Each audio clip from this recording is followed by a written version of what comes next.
I'm at a bit of a lull here, so I'm just going to kill some time.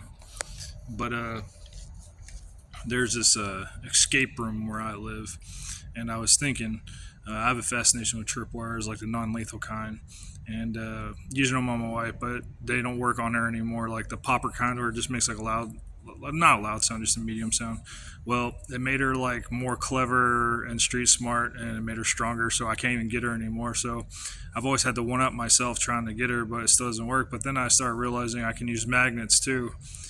And the reason why I bring that up in the escape rooms, I wonder if the escape rooms would be able to make more money if instead of escape the room, you had survive the room, where you basically had, all the keys visible that you needed to find and all that, but you had to figure out how to get them without setting off anything in the room, instead of a time limit and all that kind of stuff. I mean, you could have a time limit, but I feel like it'd be easier to reset, and some of the traps would be pretty cool.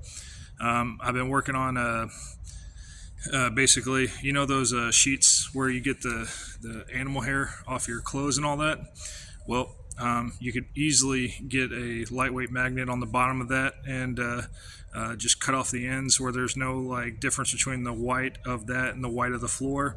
So whenever people are walking towards something, it sticks to their feet, and then it releases the magnet that it was, holding down the string that's loose and they've already lost. So it's all about watching where you place your feet.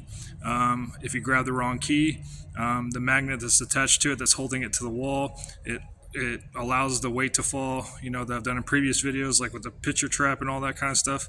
And there's even one I'm working on. I might do today on my wife. It's basically a beach ball. So you tape a clear fishing string to a beach ball, because the normal habit that people have when they're walking into their house and there's a big beach ball in the way is they kick it. So I would tie a string to that. I tie a string to a magnet, and that magnet would have a very small like stick or something like that between it and the magnet it wants to connect to.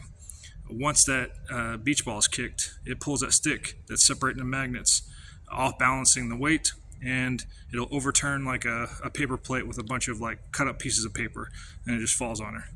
So I just feel like if anyone owns an escape room, I feel like that'd be more beneficial.